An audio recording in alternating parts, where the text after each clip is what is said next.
Good afternoon. Last week, we were supposed to discuss in a three-pronged approach the issue of whether there's an ethical way of looking at the redistribution or distribution of newly created wealth.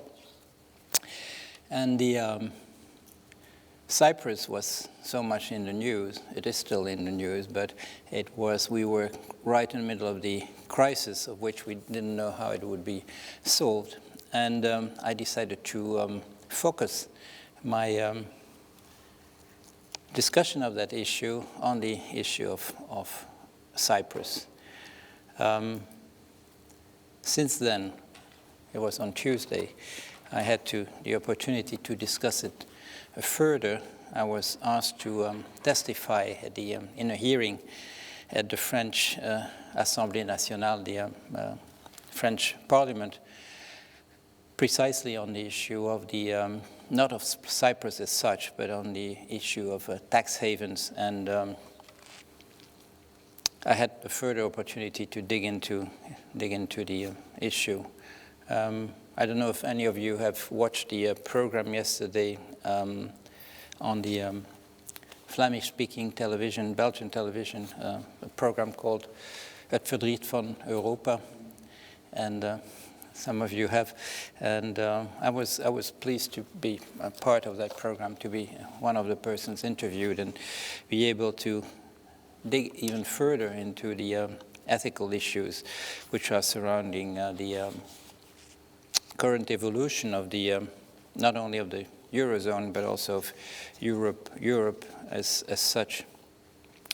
Today we're going to discuss speculation. Speculation is a very vast subject, and it's pretty much central in any discussion about ethics in finance, and especially if we look in finance into the perspective of a stewardship of finance to society. I would very much agree with Lord Adair Turner, who regards speculation as being entirely useless as a financial activity.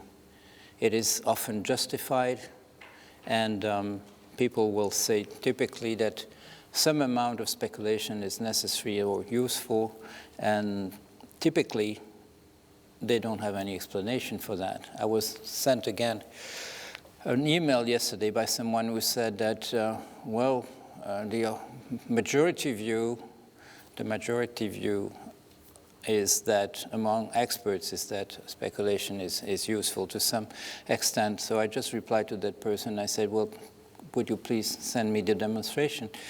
And well, there is no demonstration. It is an assumption. It is an assumption which is actually derived from mainstream economic theory. And I've referred to that earlier in other lectures. The view is the following, that the more we are, the more we participate, the best it is, because it will make it possible to ensure liquidity. And liquidity is the possibility for anybody who wants to buy or sell to find a counterparty that will be prepared to buy or sell at that particular level. But that assumes that speculators would be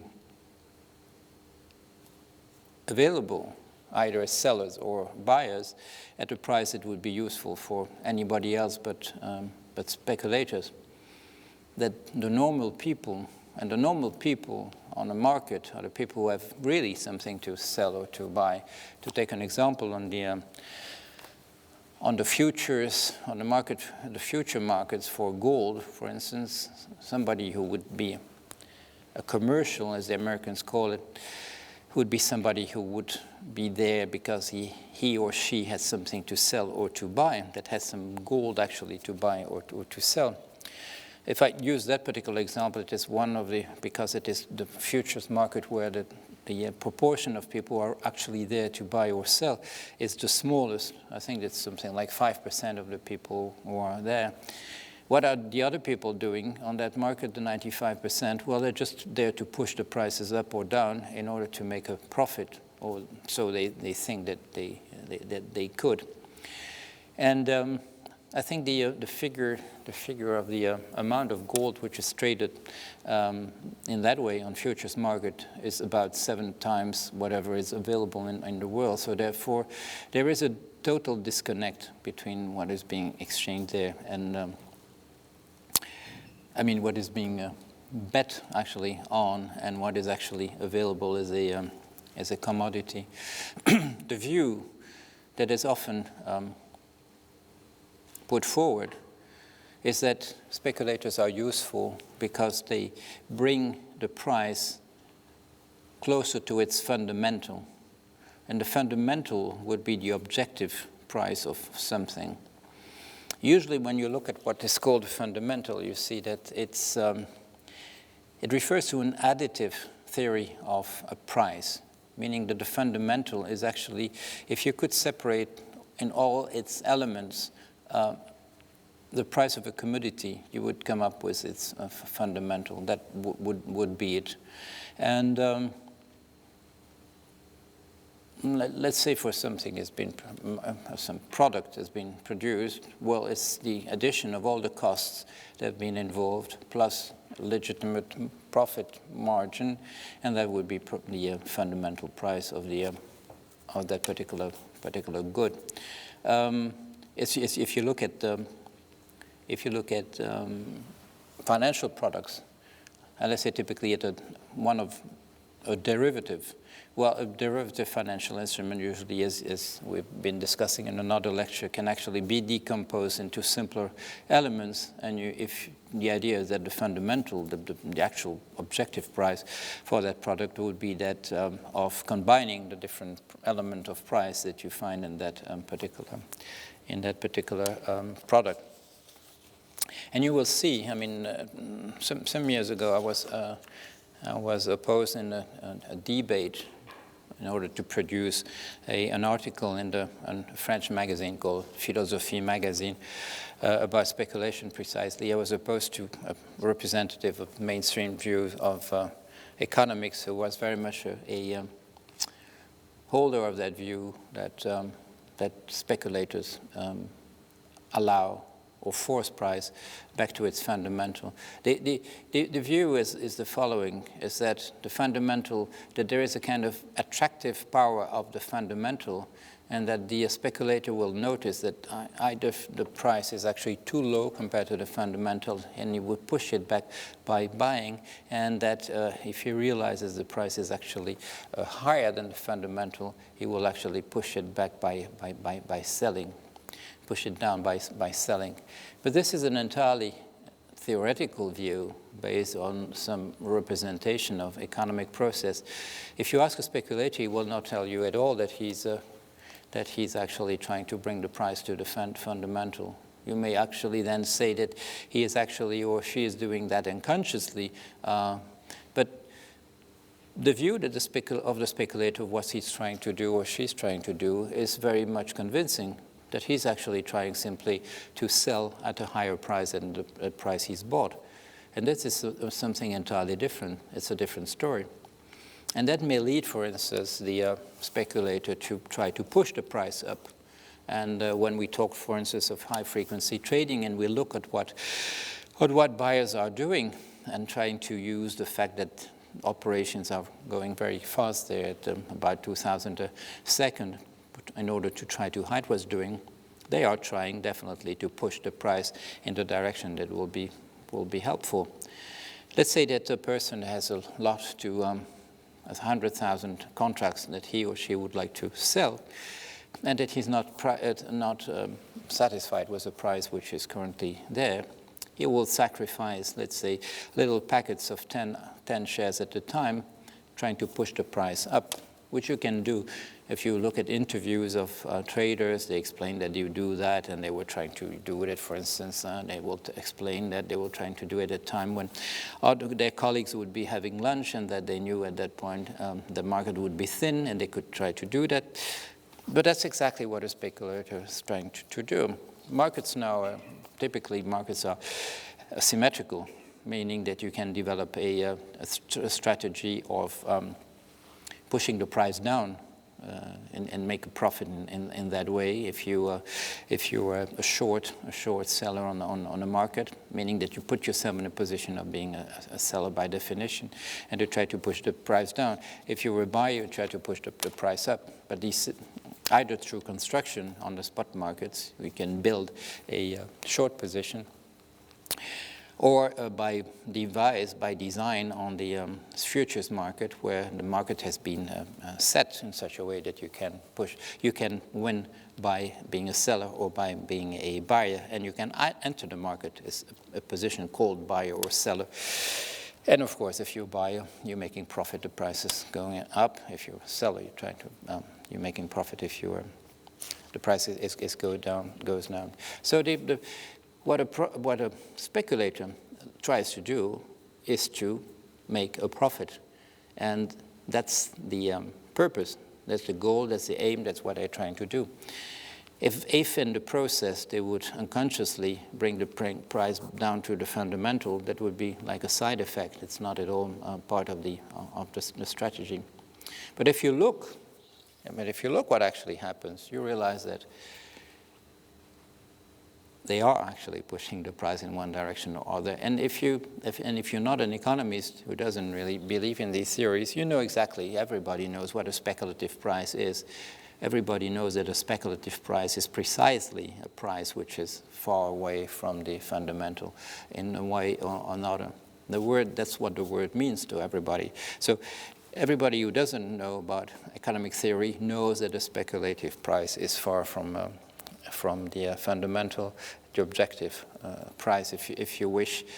And it's that view is actually the one which is supported by when you measure the facts. When you go and look at what happens, that's what you can observe. Now, I'm currently reading the book by Lord Adair Turner, where that's one of the things he's stressing on, the fact that the concern within economic theory for a century or more of comparing, assessing the theories compared to the facts has been becoming thinner and thinner, and that concern has actually been vanishing altogether. And that's the experience I got when I got interested in economic theory, and I mentioned that is when I collected, during my field work as an anthropologist, I collected quantities and prices that were obtained by fishermen in the field, in that Breton island where I lived for 1.5 years, and that I was confronted to the fact that when I assumed as going without saying that my figures would confirm the law of demand and supply, I was devastated, because that was subject of my thesis, to realize that it didn't work at all. And people observe that more and more, that whenever now we try to test, probably because of the worry of the puzzlement that derived from the current crisis, when we go back to the facts and compare them with what the theory says, we realize that most of the time it simply doesn't work.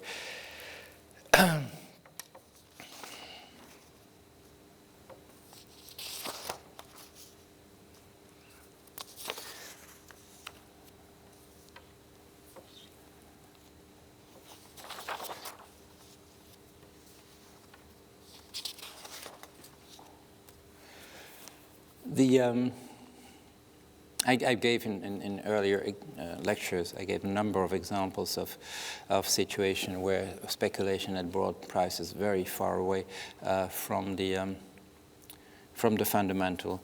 And the example I gave in some detail was that of the first semester, the first half of the year of 2008, when the recession had started as a consequence of the early stages of the subprime crisis, and that during that period where the economy was plummeting in the world all over, that the price of the oil barrel had moved from $43 on the 1st of January to $147 on the 11th of July. And when that happened, when it was clearly not the law of demand and supply that was pushing the price up because the demand was plummeting in the world, there was that commission that had been demanded by the Pentagon in the United States because the price of having reserves in fuel were going up to such an extent that it was taxing their budget, and they asked for an investigation. And the people who were responsible for the prices going up were required to come and testify. And when they testified, and I must remind you that their identity, they were essentially a representative of pension funds, of private university funds, hospitals, museums, cultural foundations of different type. Not typically the kind of image you would have of what a speculator is. But the reason they were speculating was the following, is that they had important assets labeled in dollars, and they knew, because it had been decided by Mr. Bernanke at the head of the Federal Reserve, Mr. Bernanke had decided that he would print dollars on request in order to deal with the current crisis developing. And as you know, because we've discussed that also, the dollar, because of the way things were decided about a monetary international order in 1944 at Bretton Woods, the dollar had been decided to be a reserve currency, a reference currency. It is possible always for the United States, because it has a currency which is at the same time a domestic currency in the United States and also an international currency, to be able to print more dollar. But it's not without effect, and these people who were speculating they were fearing that printing would bring down the price of the exchange rate of the dollar as opposed to that of the other currency. The commodities being their price being expressed in dollars in many cases, although there's an evolution around that currently, with some contracts being passed between the other countries directly, especially within the the so-called BRICS. Brazil, R is for Russia, I is for India, C is for China, and S is for South Africa. They try to deal directly in their own currency, but most of the commodities are still expressed in dollars. And if you buy baskets of these commodities, their price will go up if the price of the exchange rate of the dollar will come down compared to other currencies, because it's an international trade that decides of that currency, these prices.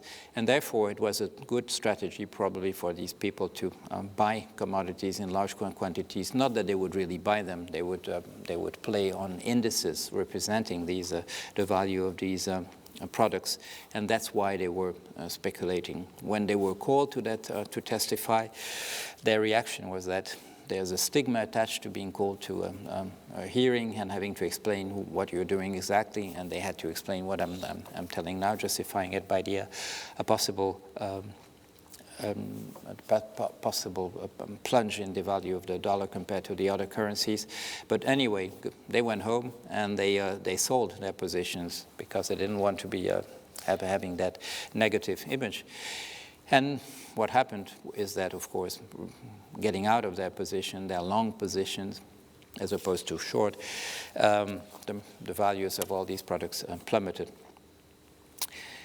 If anybody's trying to tell you, thinking of that the whole year 2008, that speculation has no impact on the price of commodities, and you will see papers being produced by the ton, I would say, claiming that speculation has no impact on the move of prices. How can it be claimed that way, as opposed to what everybody could very much see for himself or herself on the markets during that period? Well, it's a bit like in the pharmaceutical industry when you see that there's an article being published saying that the product so-and-so produced by company A has got these marvelous results, and then when you follow the line of sponsoring, you find out, like when you look at what happened on a particular operation in tax havens, that actually it was company A that was financing the research on that particular product, and believe it or not, it managed to show that the product is a very good one. And the same happens when you see these studies showing you, demonstrating that speculation has no impact on the formation of prices. They are sponsored by some research where Bank A or Bank B and Bank C are actually the sponsors of the research. So there is no surprise.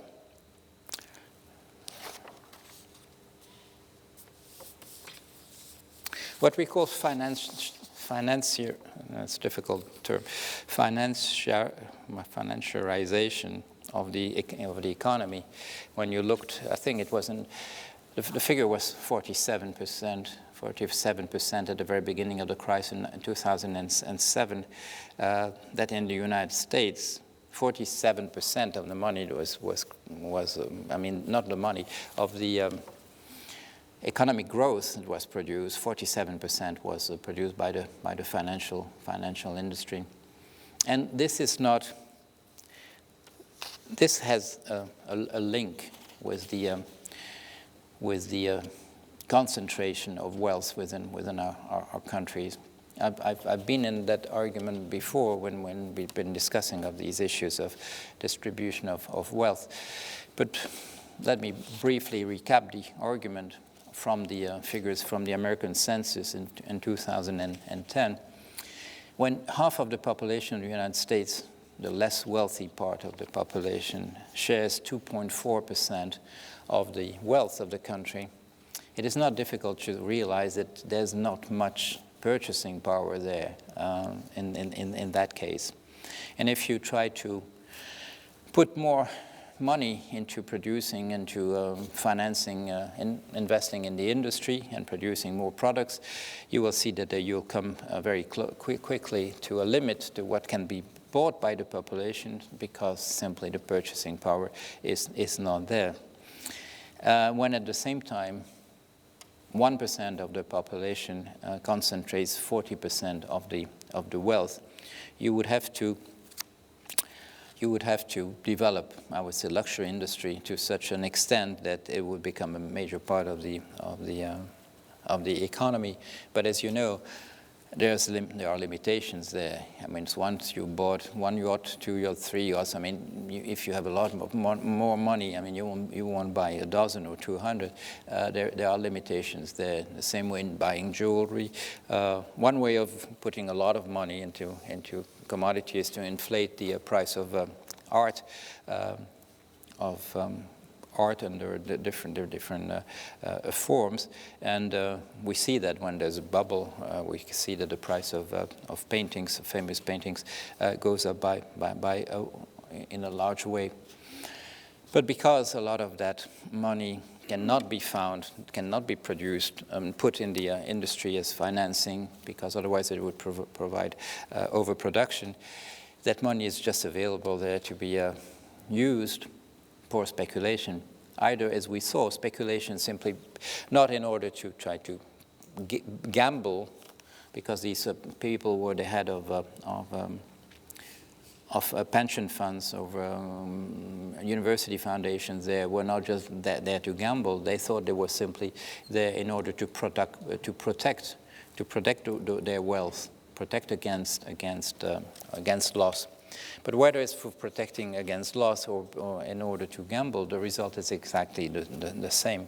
You are there and you are making bets that the economy will go one direction or the other, and you have there's a party across from you will make the opposite bet.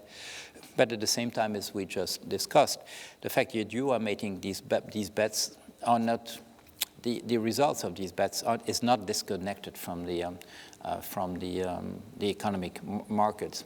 I once had an argument with an economist who was I would say, university type of economist who had no experience in the financial world.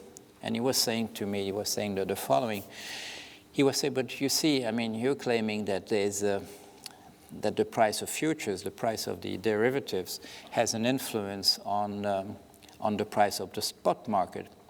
But if the spot market being, let's say, like the stock exchange, or if you think of spot market for a commodity, you're making a transaction now, you're buying or selling, and it happens just right now. While on the futures market, as you know, you're making an agreement that you're going to buy, and some other party will pay for a transaction that will take place later in time. And as we know, and I'll come back to that, most of the time, of course, if you're talking of speculation, there is no intent of either really buying or selling an actual product. You're there in that market, and at the time where the actual purchase will take place, well, you move out of that market just before. But that person who was talking to me was an economist, was saying, but if you look at the mechanism through which spot prices are being formed on a market, and you look at the way that the futures are, the price of futures being produced, formed on the market, you see that these two mechanisms are entirely independent of each other, and therefore there can be no influence on one on the other. Knowing that, of course, there is no speculation on a spot market. I mean, you may have in your mind the view that the price will go up later on or coming down, but there's no bet being made there. I mean, it's a bet with yourself, which is not a proper bet. People say to me, well, I buy a house and I hope I'll be selling later. So that's speculation in your terms. I said, no, I mean, who's the other bettor? There's nobody betting against you there. You're betting with yourself that the price will go up. So there's no influence. And the answer to that man was that in the trading rooms, in banks, the guy the person who's on the spot market is sitting here, and the one who is on the futures market is sitting there. And the man on the spot markets is asking the one on the futures market, where's the price so I can align my spot price to the futures price. So although that economist was perfectly right in saying that the two models that have been produced, I would say, within universities or business schools to explain how the price is formed were two mechanisms which are indeed independent, he was ignoring the simple fact of life that in life the seller on the spot market is aligning his price on the futures, on the price which are produced on the futures. And so much so, by the way, that in 1987, when there was that big stock market crash, it was the first time that the connection between the futures markets had been quite automated and the spot market were really connected, and people were doing arbitrage between the two markets, trying to deal with small variations between the spot price you could actually calculate through reverse engineering. From the futures derivative price, you could actually play on those. And then it just needed that there was a little delay between the operation of the two machineries that for the disconnect between the two markets to blow up out of proportion. And with examples that were really staggering at some point. They were analyzed by a famous analyst of the markets. I forget his name now, unfortunately, who was showing that you had to pay a fortune really to be able to buy at a loss at a later time the product you actually had there. That was, of course, it doesn't make any sense, but it was just because of the delays in time that the response became so distant from what was actually happening at a particular moment that you saw these amazing facts appearing on the market. So what we call we have that tendency to blame individuals for what we see, and we say, well, there's probably somebody responsible for that financialization of the economy, and my response is always the same. Say, well, let's look first if there's no structural effect that produces that before we blame individuals. And in this case, well, it's very clear that what is producing that is that this equilibrium, this unbalance is actually appearing by the fact that even people who have a lot of money idle, that they don't know what to do, even with the best intentions, if there's too little purchasing power in the population, that there's no way they can invest in more industry and produce more products because there's not facing them. There's no demand, there's not enough money to buy that. So even if they don't want to gamble, even if they have just these large amounts of money that they just want to protect, they will put themselves in a speculative position just in order to protect their position. And when I say protect, I'm not talking at all what is called hedging. Hedging is something entirely different, which is not a speculative position. It's just that you are exposed to some risk somewhere, and you're going to protect yourself simply by making a purchase of a product that has the opposite, that reacts in an opposite way to the way that the markets evolve. Like you would say, I will buy shares in. I will buy shares in a company making electric cars. Because if I'm exposed to some business I'm doing in the oil industry, because if I know that if the prices go, if I'm exposed to some loss in the oil industry, because if I know that the price goes really up for oil, in that case the sales will go up for electric cars. That's hedging yourself, and you're not, by doing that, you're not producing any interruption into the formation of prices. You are indeed protecting yourself against a loss that you may incur. It's a different issue to if you're adopting a speculative position. Of course, speculators can also always construct some element of justification that there is some loss somewhere that's correlated in one particular way to the position that they've adopted in the markets. Typically, the regulator doesn't believe that, and there is in particular, if you look at the positions you can take in derivatives, there is a accounting rule, FASB 133, that makes a very clear distinction between hedging yourself, protecting yourself against a loss because you're exposed to a particular risk, and having a speculative position. You have to justify by some calculation, by some model, that your so-called hedging position is not bigger than it should normally be, because otherwise you are in a speculative position. If you remember what has been discussed lately with J.P. Morgan and the affair which is called the London whale. Why whale? Because a person in the office of J.P. Morgan in London had built a supposedly hedging position so big that it actually unbalanced the whole market. And the claim, of course, that it was hedging a position was fake. They were actually taking a position, a speculative position, in order to benefit to some view they had about the recovery of a particular type of industry. And they have been fined a very large amount of money for that lack of lack of genuineness in the way that they had built supposedly a hedging position.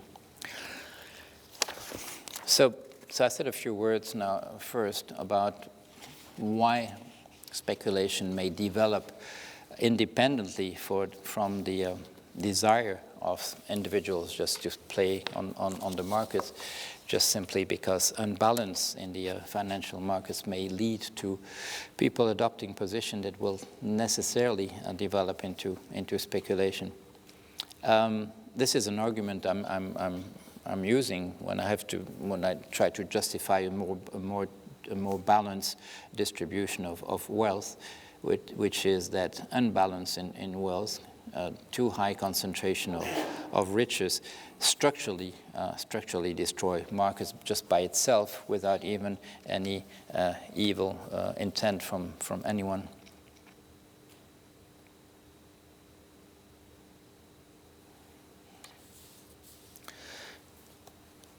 Another risk associated to speculative positions, of course, is systemic risk. A person who's making a bet is usually not asked to justify having made that bet, and therefore, if that person owes money, there's quite often no justification asked. That the reserves are there in order to be able to honor the debt if the bet is actually lost. The reason why we have clearing houses usually is to amortize or to diminish the risk which is associated to that. You know how a clearing, let's first start with a over-the-counter operation. On over-the-counter operation, there's no clearing house, and it happens this way. There's a simple contract between two parties. And one says, I'm talking of speculative positions, so that it is a bet. One says, okay, if the market goes up, I'll give you so much. If it goes down, you give me some amount of money. And if it's an over-the-counter, meaning it's just a simple contract, it doesn't even, in many cases, has to be mentioned anywhere. And that's why there was, in 2008, there was so much opacity on these markets because nobody really knew and had any clear view of overall positions. If there's a clearinghouse, somebody will be there between the two parties, making sure that the debt will be honored in the end. And how is it done? It's done by what's called margin calls. What does that mean? Let's say that the two parties have made a bet that a price will be about a price that will be set 3 months from now. Now, until the bet comes to an end, there's actually no loss for any party. The loss may build up on the paper, I would say, but there's no actual loss. But what a clearinghouse will do, they will ask the person whose position is deteriorating over the time until we get to that maturity time to provide margin. And a margin will be a proportion of the money that will have to be paid at the end. So if the market evolves to the detriment of one party, that party will be asked by the clearinghouse to put some amount of money as a provision for that money that will have to be paid at later on. If a situation deteriorates in a dramatic manner, the person who cannot come up with the margin call will be out at the time the margin call is made, meaning that the contract is voided at that particular point. And so the risk for the future is actually removed because the margin call will be actually already too high for that party. And that means that no risk will build up in a dramatic way such that if at the end party A that needs to pay money at B and cannot do it, and B counted on that money to pay itself and that to somebody else, that chain reaction will be stopped by the fact that the margin calls have shown that that person was insolvent in that particular case. In an interesting case in the news yesterday, the IAS, I should have written it down. IASD? No, the Association of Swap, the syndicate actually of swap people who do swaps. Actually, they are under review by the SEC, the Securities and Exchange Commission in the United States, because they try to prevent the coming up of clearing houses. They actually use not only delayed tactics, but they use some more, how would I say, illicit ways of preventing the coming up of these clearing houses. Why? Because there are larger profit margins being made on if you over the counter in a private deal, because of the asymmetry of information. There's less, how do I say, transparency about how price is set, and it's possible, therefore, to make larger profits. But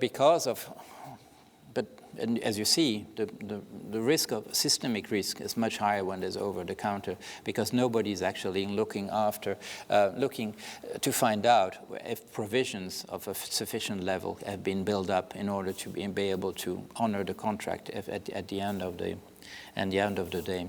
And the danger then is that if nobody is there to honor, well, it will be the state that will have to move in and pay for the loss.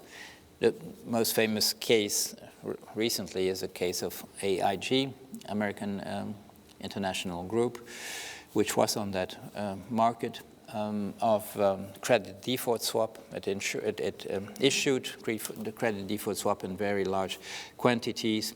It didn't build any provisions. There was no, the law didn't require that they would make provisions. And on the day that Lehman Brothers collapsed, the credit default swap that had to be honored was to an amount of $83 billion. I think they had built a provision of something like something in the order of $1 billion, which they thought probably was quite a lot, but it was only a proportion of $1 out of $83 they had to pay. At the end of the $83 million had to be paid by were volunteered by the New York Federal Reserve, which is part of the Federal Reserve System. It's one of the regional Federal Reserves. But of course, the New York Federal Reserve doesn't have any money of itself, and it ends up being the taxpayer that has to pay that money. Later on, when all calculations were made, the amount had to be paid was $180 billion. But that shows that, and as we know, the people,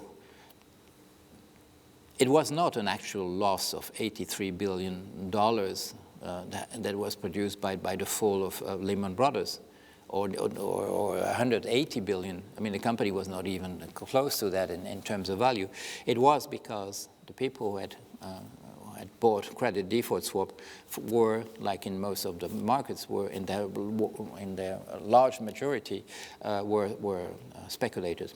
And I referred to that the other day, when I said that it's one thing that the taxpayers comes there to pay some losses in the real economy that have been incurred, and the argument to say, well, you've lived above your means may have some justification there.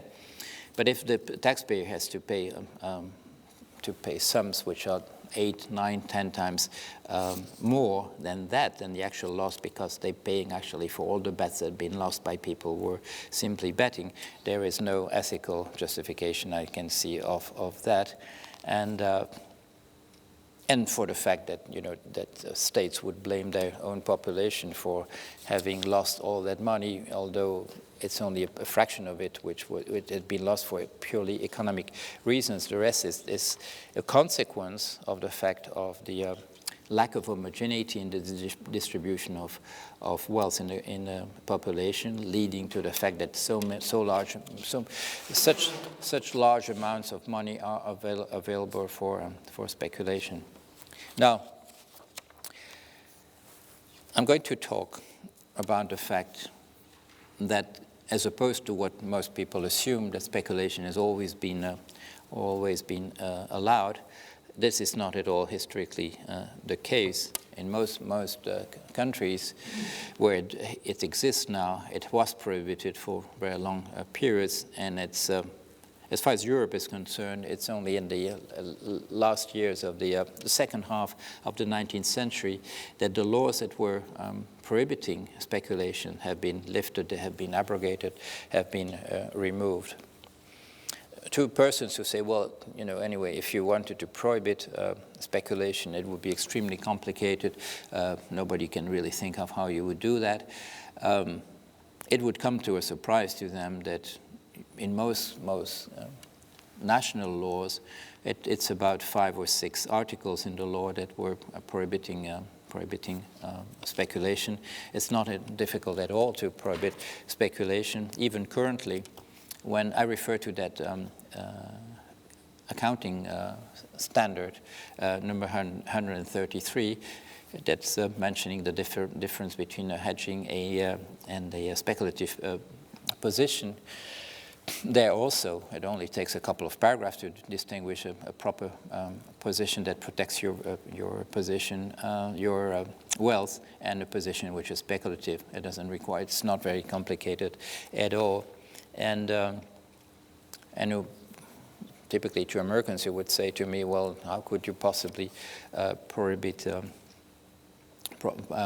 speculation? I say, well, look at FASB 133, and instead of doing what they do, which is simply taxing a lot more the position which is speculative than the other one, replaced by taxing by 15%, replace that sentence by saying it's prohibited, and that's it. So it takes it would take 5 minutes to anybody to produce the text that would do that.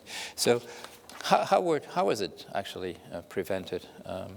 How is speculation prevented in the law, typically in European law? It's very simple. There were two principles.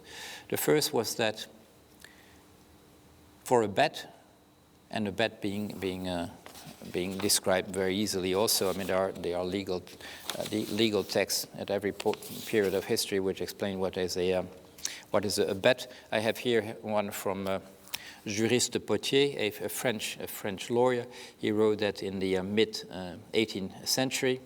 He says a bet is a contract linked to hazard where two players will decide that one of them will be losing and the other one will be gaining according to where a particular outcome will locate itself.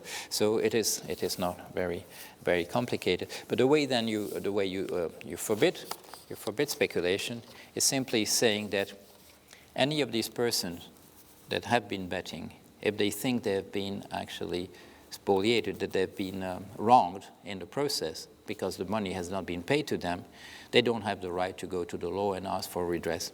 That's as simple as that. And of course, if you were doing financial contracts, which are simple bets like on the derivatives, and there was a law saying, well, if anything goes wrong, you cannot turn to the law to get redress, people would simply not do it. It would be much too risky to do that. So that article had to be removed, either removed or, as it was done in a quite tricky way, was saying bets are forbidden unless you can define that particular bet as being a financial operation. It was as simple as that. And the historians about the laws relative to speculation would show that typically in France, the minor courts would side with the person who would go to the law and say, well, this was a financial operation and not a pure bet, and they would the law would side with them.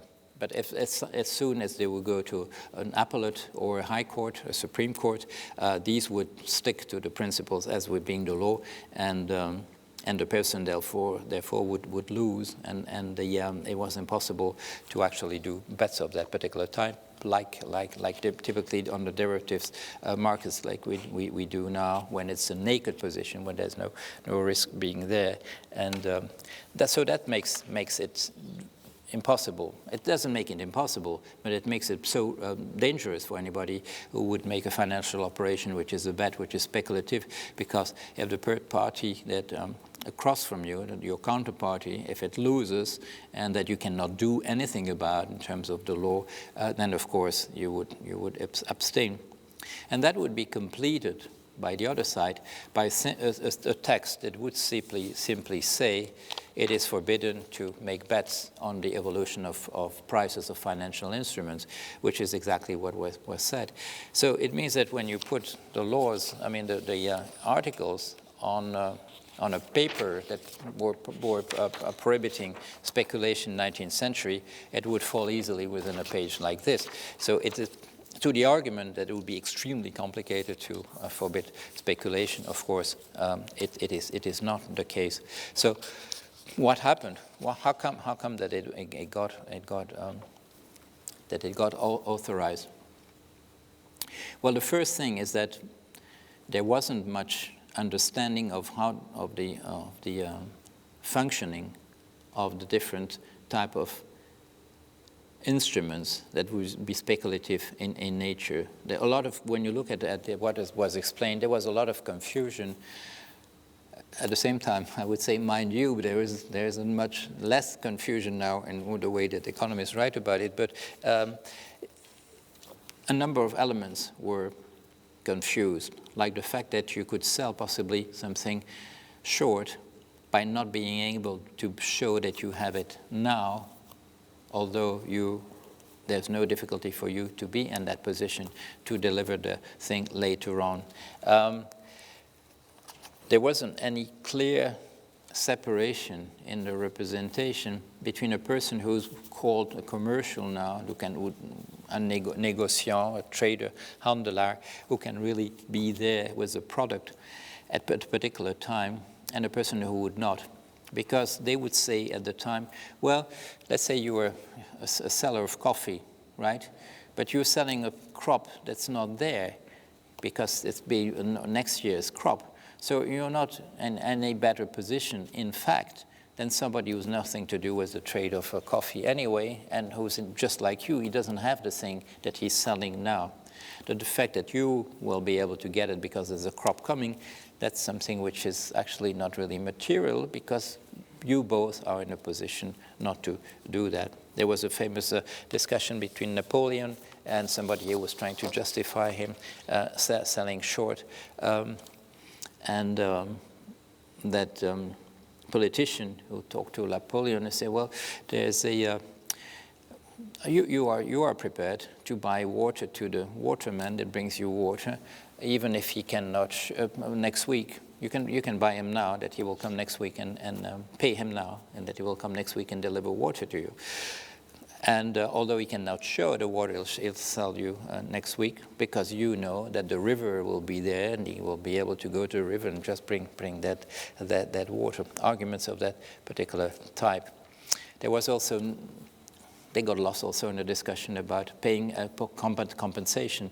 And compensation is simply that you need to pay us one amount, and the other one they need to pay some other amount. And I gave some examples in that in swaps in a previous lecture, saying that typically in a swap you exchange at the beginning of the swap, you exchange an amount, let's say, for instance, in dollars against one in euros, but the contract is such that at the time you should first, in the first installment, you are simply asked to exchange amounts that have been defined through the exchange rate as being exactly the same. So typically you don't do it. And if you have to exchange flows later on, that one has to pay 1,000 to one, and the other one has to pay 1,200. Well, you will simply pay the difference. The 200 will be paid between the two. There's no use of making the whole amount being paid. And there also there was some confusion in the discussions at the time between the people were suggesting that the speculation became allowed. But the most interesting argument was the following, that when you were looking in courts, what happened indeed, although there was that prohibition of going to court if it was a bet that was, it was the outcome of a bet that was the issue, that was a contentious issue because one was not paying. In practice, at least in France, because I've read the literature about France and not about other countries, in practice, when it was a person with limited, restricted means that was actually supposed to have made have made the payment, it was regarded as a legitimate operation, and when it was a wealthy person, the issue was taken in the opposite direction, meaning that according to the financial wealth status of the parties involved, the case was decided differently. And what does that mean? It means that, to some extent, there was some awareness of the dimension of systemic risk. But there was no, I would say, no clear representation of it. That the courts were realizing that they were, to some extent, protecting the system as such, and by defining some bets as being financial operations and some others as not being the case. They were, I would say, back in their mind, they had some notion that you had to protect the system as such, and that you, as a lawyer, you had to, it was your responsibility, making it, I would say, less ludicrous at first sight, that new understanding of the law, that if a bet is a financial operation, it should not be treated as a bet. Now, it doesn't remove the fact that there was no justification really for making these bets, because we realize now, we've realized since 2007, 2008, that it's only when the economy is going so well and that there's not so much of a concentration of wealth in one part of the population that speculation is relatively innocuous, and that you can actually tolerate it because it will not bring down the whole system. In times when things do not go well, there's that double effect, that more, because the purchasing power of a part of the population is coming down, there will be more money available for speculation, either because it's protecting against a loss or it's really actually gambling. And at the same time, the function, how would I say, the part that speculation will take from the economy will become larger also, making that there's a double element. There are two factors that will combine to make the situation worse. And I think that's one reason for saying that this is very much the time when we should think again about speculation and trying to outlaw it.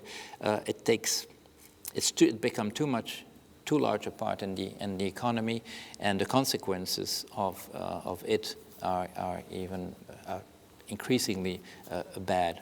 The chain reactions, the domino effects are too dangerous for the economy as such.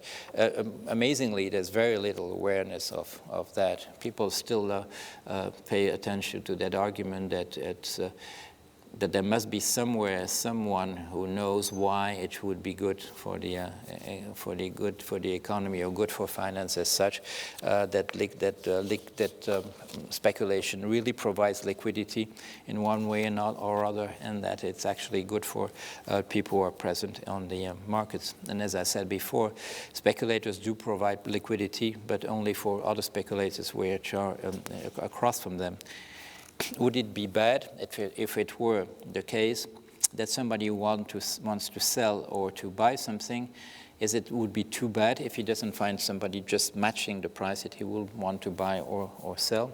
Or would it be on the contrary, probably the mechanism that would really bring down the system, the price closer to what would be the fundamental in terms of being really the additive price of that you obtain by putting all the elements together? My view is that it would precisely, having less liquidity, would precisely force the prices to come down to some rational price altogether, and that therefore the least liquidity you have in that particular way would be best, because it would force the parties to get closer, and the ask and the bid, the two prices being asked by the seller and being tried to be obtained by the buyer. So the effect would be just the reverse. The difficulty, of course, is that for that type of argument, you have across from you have the whole of current economic theory, and supported by the reputation of all the Nobel Prize awardees who have defended these views, but as I said, with total neglect of any attempt to get it proven by turning to the facts. So what could be done? Well, I think it's quite easy. What can be done is simply reinstating these articles that were there in the law. The text is there for anyone to see, and you just had to reinstate it.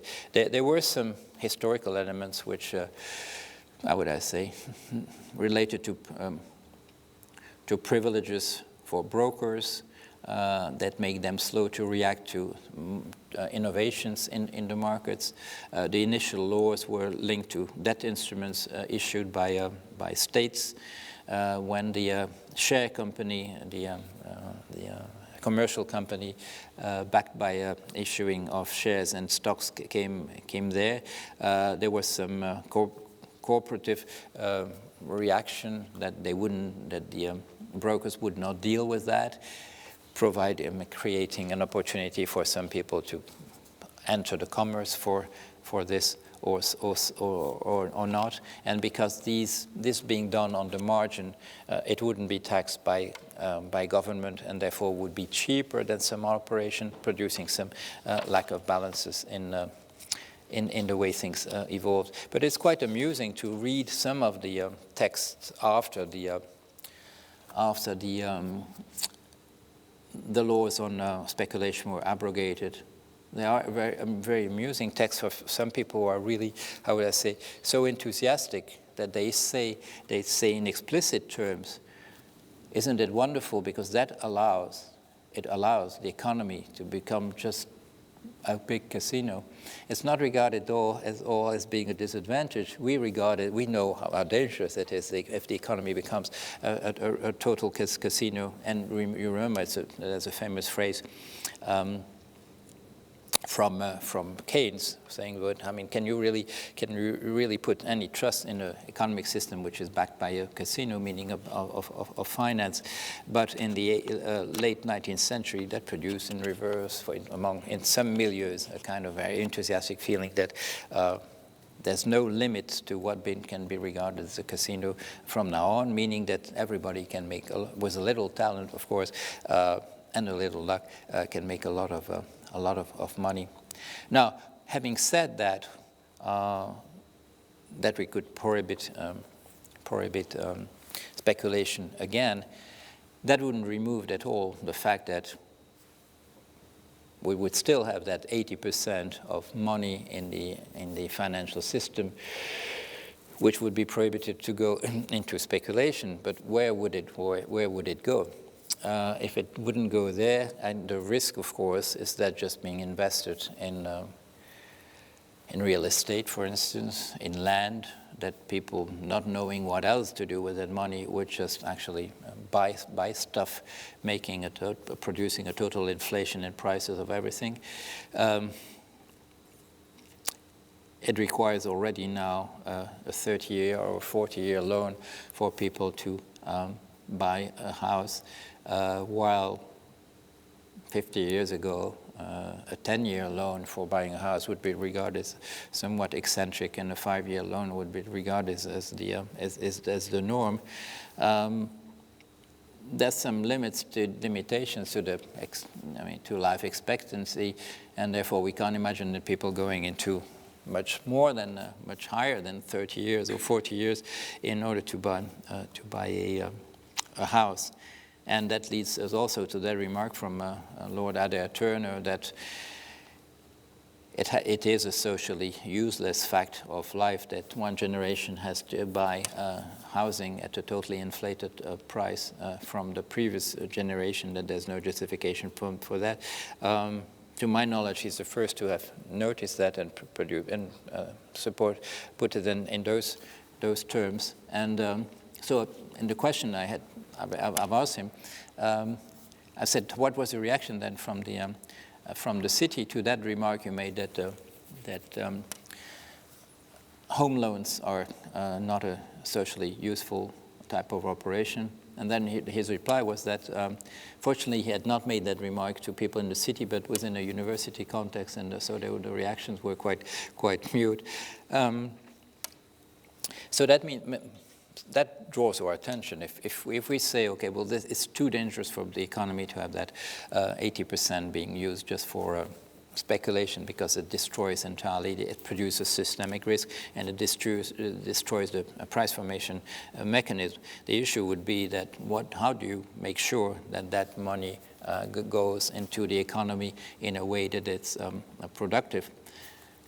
You would have to find, and this, I would say, I will make a totally Keynesian statement there. You would need to make the purchasing power in the population match the possibility of investing in companies to produce goods, to produce merchandise. That's the only way you can actually find some equilibrium there. Of course, what he suggested, that overall clearinghouse, international multilateral clearinghouse would facilitate the process. And as he said also, the euthanasia of the rentier, meaning by that that capital would become less scarce, and that therefore there would be less of a pressure for interest rates being high, would not help that process of concentration of wealth. But in order to make that possible, you need, of course, a more homogeneous distribution of wealth within the population to stop the mechanism of concentration of wealth, and to have a sufficient purchasing power in the population, so that merchandise that's being produced can actually be bought on the market.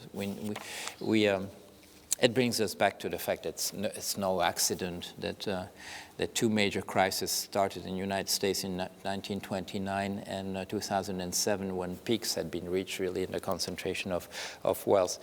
The difficulty is that, for the reasons we've said, is that since 2007, the process of concentration has accelerated. When you compare the census in the United States in between 2000 and 2010, the one top percent had obtained 32.8% in 2000, and now we've moved to 40%. So what had happened in 1929, which had been a loss for the major people who had a lot of money, had lost a lot of money. That didn't happen this time, essentially because the governments moved in and make sure that all that money, real loss plus bets, was actually paid. We have some time for questions, and I'm turning to you now and see if we want to discuss some more aspects of this. Yes. A naive question. When you speak about speculation, you were speaking about speculation. Prices going up, but also prices going down. Yes. Why doesn't it equilibrate? What doesn't it? Equilibrate. Why, for instance, the petrol, the gasoline prices jump up? Why people were not speculating in the others? They do. They do. Then why?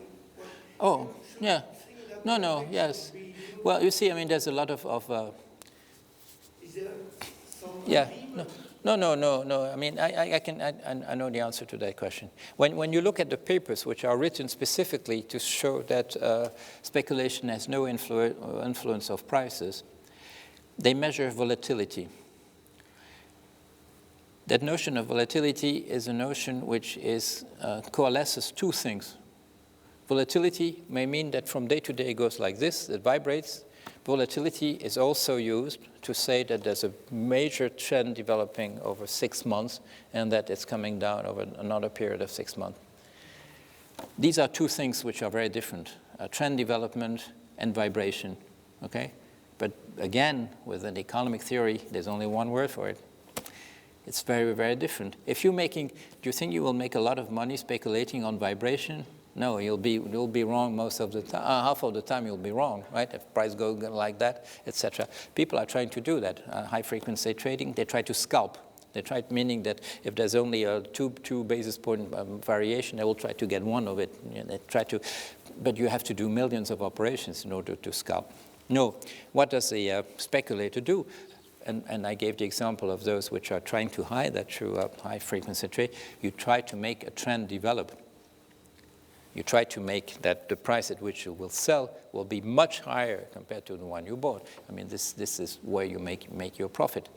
So you will join the crowd into trying to push the price up. And how do you get that? How do you get the price up? By having a lot more buyers than you have sellers. Go to the period, and I don't know, the first part of the year 2000. I had my colleagues around me. Who was the seller? Who was seller here? Nobody was seller. But I had, among my 25 colleagues, I had 25 buyers. Well, that makes the price go up, right? I mean, through that, you do that. That's exactly what has been happening on the CDSs on the Greek government in 2010. People were there to say, something is going to go wrong there, and I'm buying protection, and I'm buying protection against a loss. I'm not exposed at all, but I'm with all the people. Will make the premium go up, and will make the people at the IMF, the International Monetary Fund, the IMF, think, oh my God, look what happens. The premium is going so up.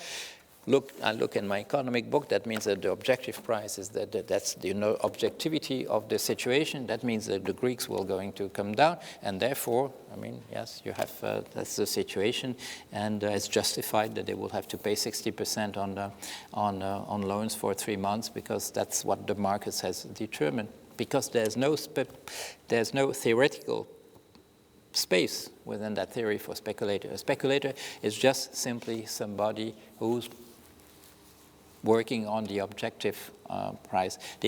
What's missing in the economic theory is the notion of a strategy. People are there to reflect an objective situation. The buyers, this is Hayek, pure Hayek and pure Friedman. Nobody's going to have a strategy. Nobody's buying or selling with a strategy. Therefore, there are no speculators. They just reflect an objective situation. And that's what led to this idea of making futures on terrorism. That's why that thing on futures on terrorism, everybody thinks it's totally crazy, but not the economists, because that was right.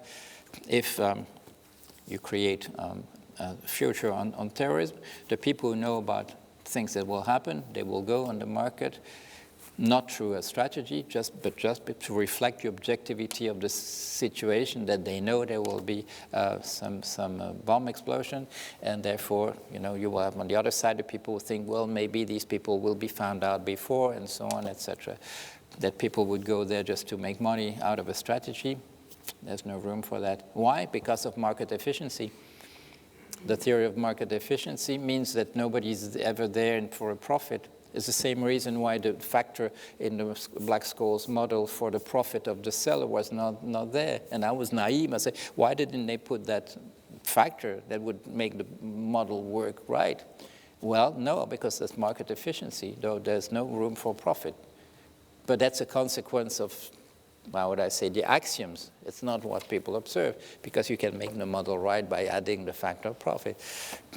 But then the whole theory would collapse, so you don't want to do that. And in the interviews were done by, what's his name? I forget his name now. What was he? No, the man who's actually written a book who interviewed Black and Scholes and so on, and that Scholes knew the model was wrong. That's what he says in the interview, but he didn't want to make the whole theory collapse, and that therefore he didn't do it. And then the author of the book says, it was different, and it may have been different, it was different, and the research was done in universities, because we're talking here just of business schools. And there was probably more of a concern of accuracy and respect for the fact in universities.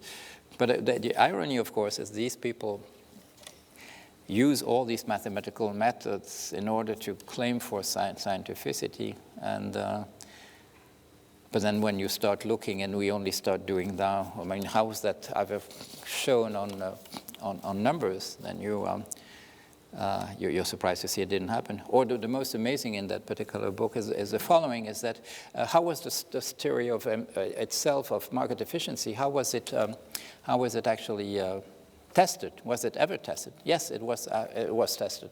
And he went to the tests that were done. And what does he discover there, and that's amazing, is that the data that were used to test the theory were cleaned. They were cleaned to remove some, odd figures. Sometimes people put the comma at the wrong place, right? Yeah. So you have some outliers, and you have to remove outliers. What was the principle for cleaning the data? It was the market efficiency theory.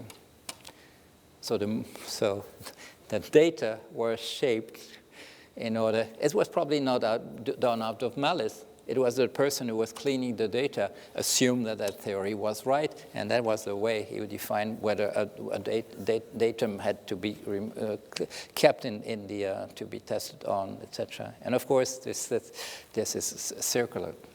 These people have in mind, I think, Kepler, who had that. I'm not sure. I remember if it was 700 or 800 pages, and in the book I read about the history of astronomy. But the calculations and the checking by Kepler when he was dealing with the orbit of the planet Mercury, it's 700 or 800 pages. We still have the manuscript.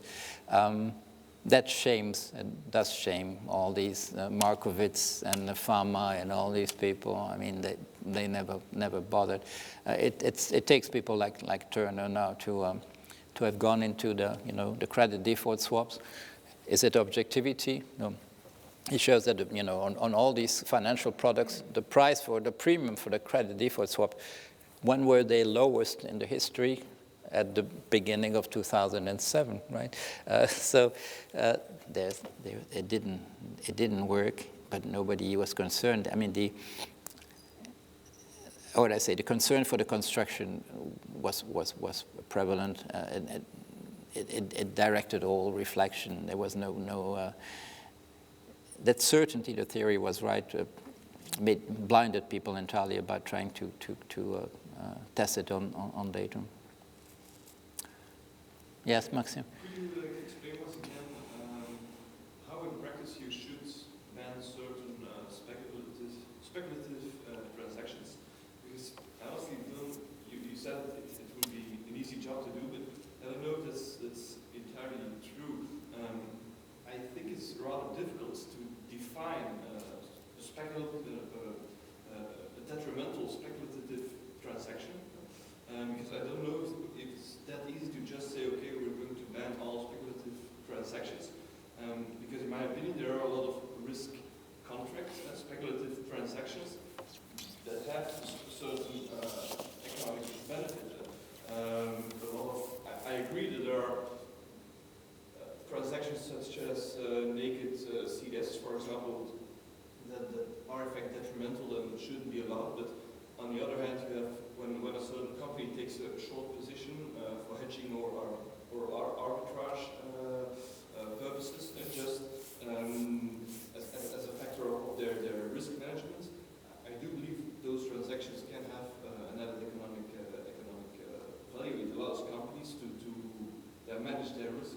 Mm.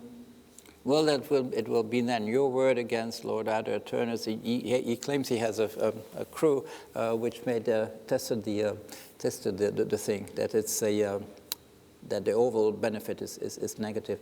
But if you have ever worked, and it wasn't the case with me, if you've ever worked in a team of traders, you may make money and everybody's quite happy, and you may lose money, and the way it happens is that you will only be allowed to lose a number of times before the company gets rid of you. People insist sort of on the fact that the traders in these trading rooms make a lot of money. That's true for some of them, but a lot of them lose a lot of money also, and they move from company to company. Usually there are limits that makes that it's relatively rare that you have cases like Kerviel in France. people are not allowed to build up on this position, but you see there are other examples, like I mentioned, the JP Morgan and the London whale. But when you're in trouble having made a loss, your bosses tell you the following. They say you made a directional bet. They know the difference. They can tell you shouldn't have done that. You shouldn't have been directional. Directional means simply there was an imbalance in your position, that they was not hedging. It's very clear. It's very clear in their mind. It's very clear in you if you were at fault for having done that. It is that you've been betting on the evolution of prices. And of course, it's a bit unfair, because if you've been doing that and you were making money, and that's the issue around the caviar story and so on, people just keep a blind, have a blind eye on that they don't, they let you go once you're building up your position. But it's that notion that it's difficult to spot what is exactly a bet on the evolution of a price. That's not true in practice. It's very clear for people who are then in the business. There's no hesitation of what it is, and you know it yourself if you're a trader. You know exactly if you're doing something which is the nature of a hedge, because you must have calculated some correlation and anti-correlation, and you have to prove it that the product you're hedging with is exactly or very close to having the opposite behavior than the one you're exposed to. The fact is that prohibition on speculation, as long as there were just simply two articles, one saying you cannot go to court if you lost on a bet, and plus a definition of a bet, and the additional article saying it is forbidden to bet on the evolution of prices, that was enough. I mean, logically, you don't need anything more. And as I said, if you use the phrase loosely, of saying, well, isn't that speculating, buying a house and hoping that goes up? The test is, who's the other better? And if there's no other better, well, there's no bet, and therefore there's no speculation. Of course, you can use the word speculation has been used in philosophy too, and it's representing yourself, for instance, in a utopian type of society. You can call that speculation. But in finance, if you want to have a definition, it should be quite specific, and it's very clear what it is. And it was very clear to the people who forbid prohibition that you just needed these three different articles, and that it can be done indeed on one single page. And you can define speculation, and you can forbid it by saying you can't go to court to complain about it. And if something is just a bet between two parties on the evolution of a price, well, that's clear, it's speculation. And anything else is not speculation. But it's per definition bet, so B-A-D, to bet on the evolution of price, because if it is to hedge your position, why would that be a bad thing? Like, for example, in an interest rate swap, well, you have to yeah, no, but I think it should be clear. If you're hedging, you're canceling a risk of loss by having opposite position, which is a chance of gain. Okay, so you're canceling. So if you make a calculation in terms of overall risk, the risk has been diminished by you taking a hedging position, right? If you bet, if two people bet without any justification, let's say short position, a naked position on a CDS, okay? No risk has been canceled, risk has been created, and not only by one party, by two parties. So you can add the risk, because you need to add the risk that one will lose to the risk the other one will lose.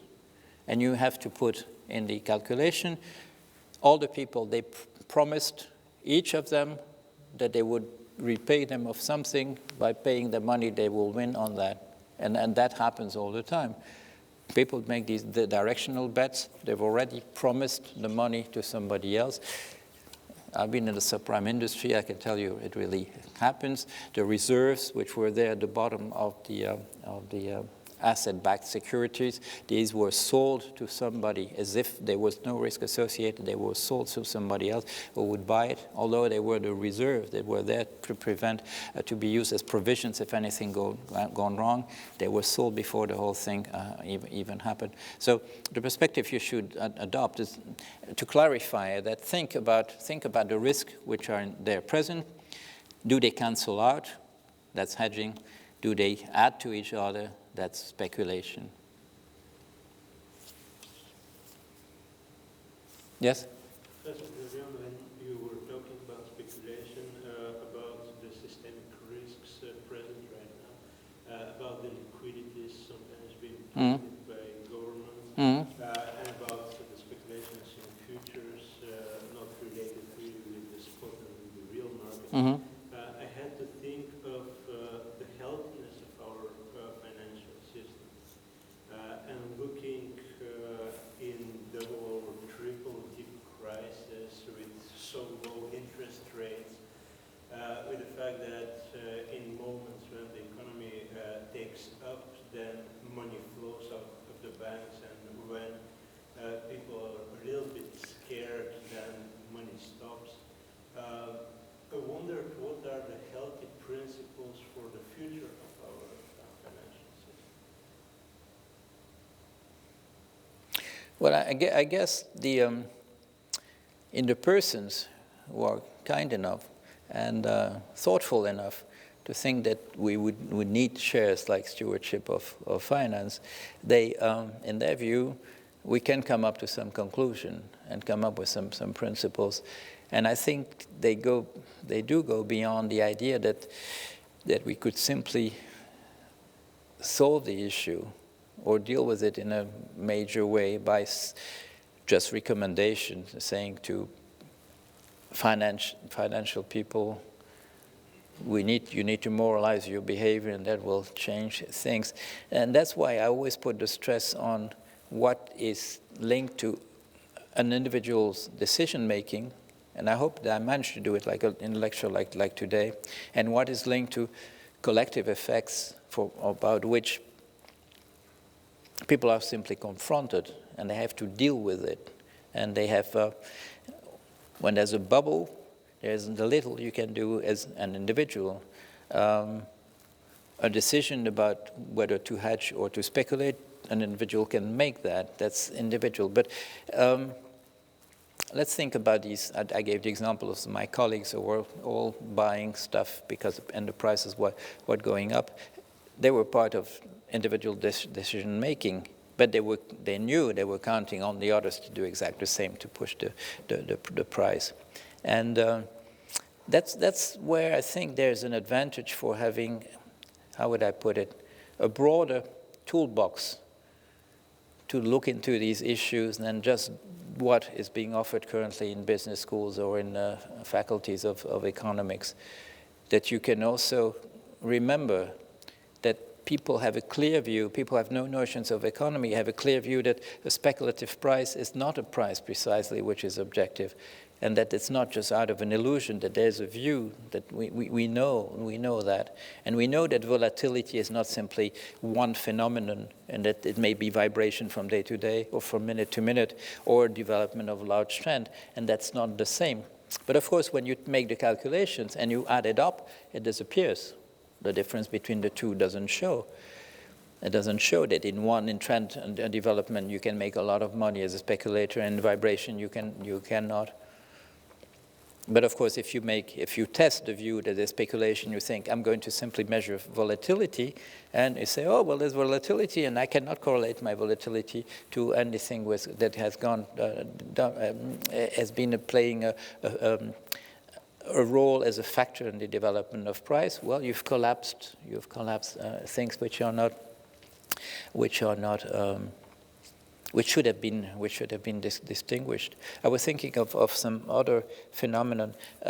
It's been shown by a person in an economic department at Oxford that in the long run, the rating agencies are always right. They're always right in the long term, because when you look at long series, the longer your series, the more their errors will average out, and it will look like they have a very good record. It just, if you want to assess their record in predicting, you can define it beforehand by deciding on how long a historical series you will look. Thank you.